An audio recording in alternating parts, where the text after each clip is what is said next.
This morning we present the update of our luxury study made in cooperation with Fondazione Altagamma, the Altagamma Worldwide Market Monitors.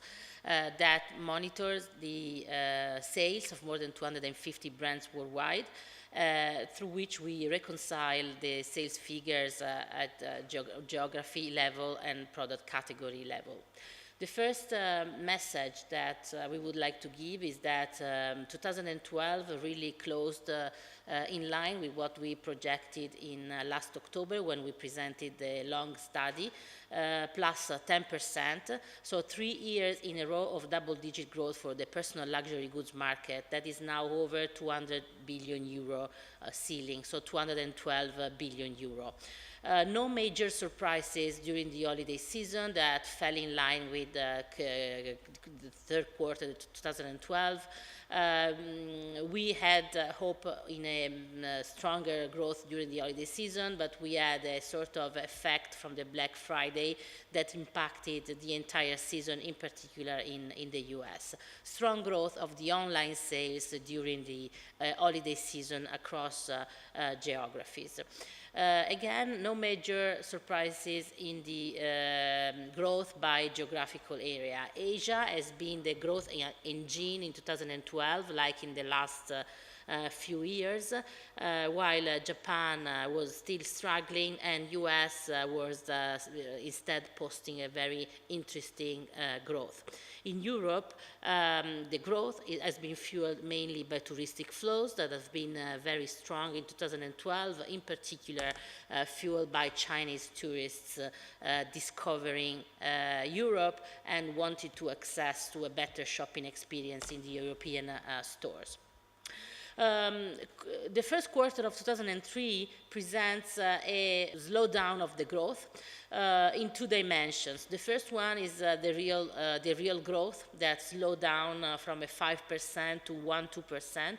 Plus unfavorable effect of the exchange rate fluctuation across all the major currencies. In particular, the yen has been devaluated of around 16%, and this has given a big impact to the sales of Japanese, both locally and abroad. We will see this in a while. What's happening right now? Europe is struggling. Overall, the tourist flows are slowing down. Local customers find very difficult to buy luxury goods products due to the economic situation, but also the fact that brands are increasing prices in order to reduce the gaps vis-a-vis China and in order to balance the touristic flows. US instead, we have a nice growth ongoing, both on the physical stores and a boom in the online channels, both at department store levels and any e-tailers level, and a big interesting flows of younger customers accessing these products more and more. So Europe struggling, US nice growth. What is interesting in Latin America, Brazil, that is in a way preparing for the two big events, the World Cup and the Olympic Games. Brands are investing in opening some stores. Consumers are willing to buy luxury goods with the big problem of duties and import tariffs that, of course, create a big obstacle for a wide consumption. But despite this fact, there are some segments of consumers, in particular the dual income no kids segment, that are really posting interesting growth rates in consumption in Brazil. Also Mexico, young generation approaching this market very heavily, while Argentina, more and more difficult to do business in Argentina, and many of the brands are exiting the market. One of the big surprises of this update is what's happening in Japan. As you know, the government is pushing a new monetary and economic policy and is devaluating the yen. This is creating two effects. Consumers buying more locally, so the local market is now growing at a nice single-digit rate. We are estimating sort of plus 5%, but consumers are really reducing their shopping abroad. So we also estimate a minus 30-40% of Japanese flows to Europe and Hawaii in particular, that were the two most important destinations for them. Another important element that is happening in Japan is that since the government is foreseeing a consumption tax in 2014, many of the consumers are probably anticipating some of the big tickets purchased in 2013 in order to avoid this increase in taxes. So still, Japan, it's a market to watch out in terms of changing of the generations and the tastes of the young generation that seems not particularly interested in luxury consumption. And this is a particular element that is in contrast with what's happening across the globe in all the other markets, including US. Other important topic and hot topic these days is China. Very different and dichotomic performances, brand by brand, segment by segment. It's make very difficult to understand what's happening in China right now. For sure, the strong attention of the new government on the anti-corruption policies and the awareness that through social networks and bloggers, the negative image and the negative advertising that there is around luxury goods consumption for governmental people is creating a little bit of an ardor in luxury goods consumption in China, in particular in some categories. Watches are being hit severely by this gift-giving effect, logo, leather goods, and very visible products too. At the same time, some categories are fast-growing, women ready-to-wear, shopping per se, women in particular are becoming more and more dynamic and more bulimic in their attitude towards luxury. Also, e-commerce is starting to grow double-digit at full price in an environment where e-commerce were always used for discount and bargaining. China, still to watch out, strong polarization happening. Also the middle class is raising, focalizing mainly on what we call accessible luxury, so on the brands that are more value for money, also being luxury. But one of the key engines for growth in recent days, but that we think will be one of the growth engines for the near future, is Southeast Asia. In particular, Indonesia, Malaysia, that have a number of people that can afford these products that is already very high and growing. Southeast Asia is growing in these days 20%, with Singapore that is playing an important role as hub for the region, attracting tourists from these countries.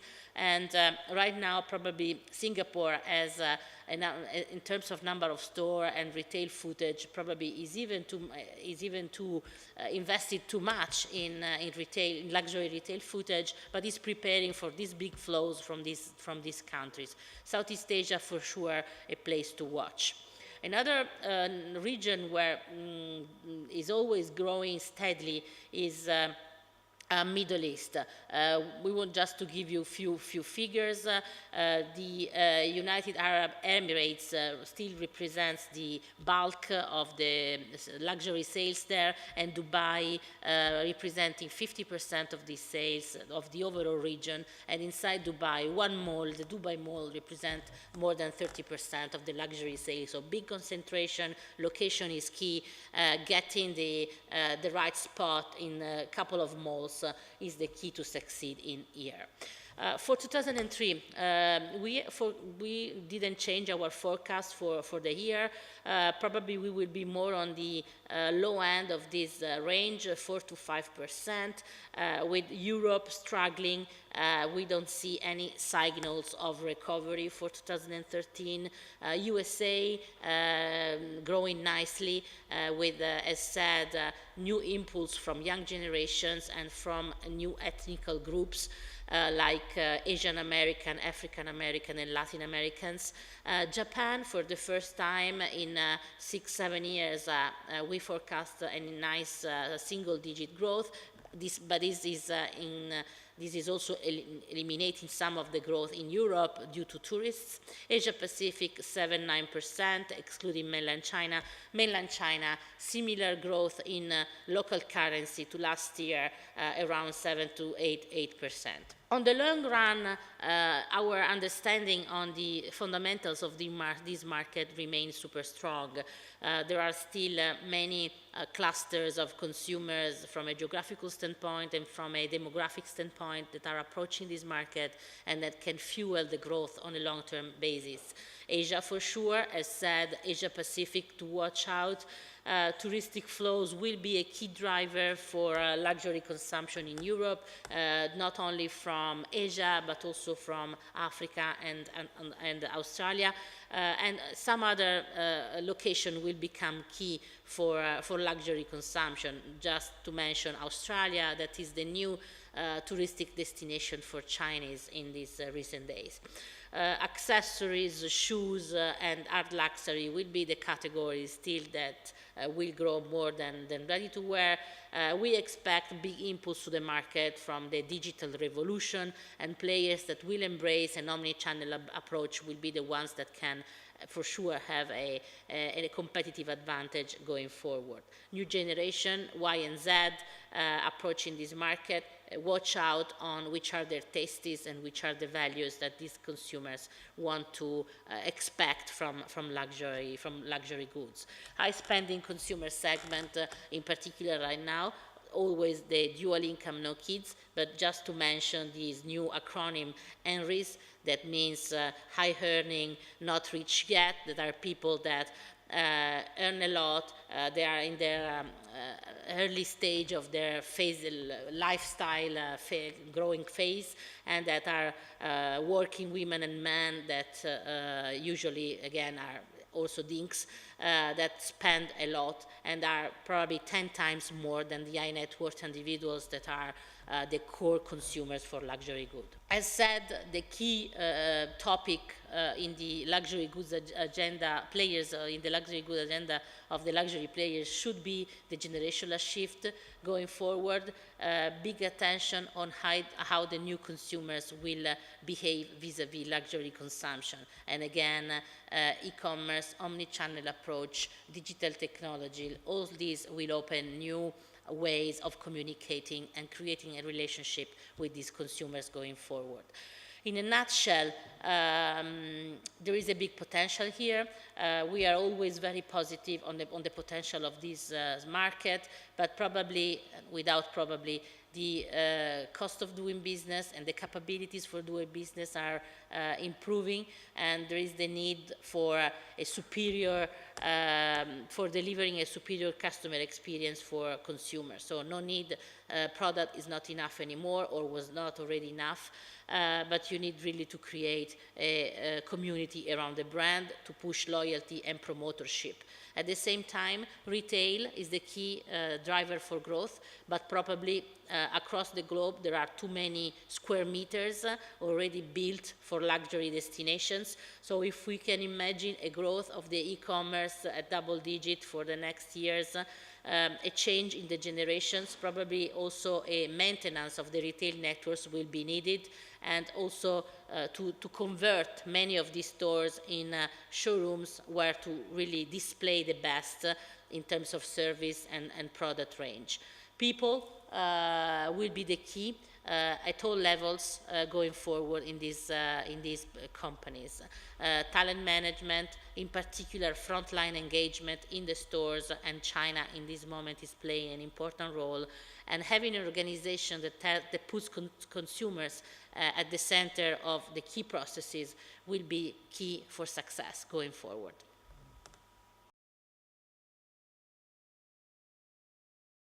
Today we present, as usual, the May update of the Altagamma Consensus Forecast 2013, the update of the presentation, the report we presented mid-October last year. As usually, we have worked on this consensus forecast with the collaboration of a number of international analysts and Fondazione Altagamma and and I would like to thank all of them for their contribution. Bain&Co Italy, Banque Fontobel, Barclays, City Research, Credit Suisse, Deutsche Bank, Exane BNP Paribas, Goldman Sachs, Klepper Chevrolet, Redburn, Sanford C. Bernstein, and UBS. And as usual, we start with our forecast on product categories, and we have different columns to present the first semester, the second semester, and the full year 2013 forecasts, and putting in comparison the October 2012 first forecast and the today update. We start with apparel, and we can see here that the forecast has been a little bit reduced, and this is, so to say, a leitmotif in the strong majority, unfortunately, of the product categories. And even if the reduction in the case of apparel is not that big, going to the full year, the forecast mid-October had been plus 6%. Now the revision is plus 5%. What is confirmed is that the forecast for the first half is going to be lower than the second half, being the second semester expected to be more positive. Art de la Table is more or less the same, 2%, both forecasted in October and confirmed now, even if there is a little bit difference on the semestral evolution. The update for the first half is a little bit lower.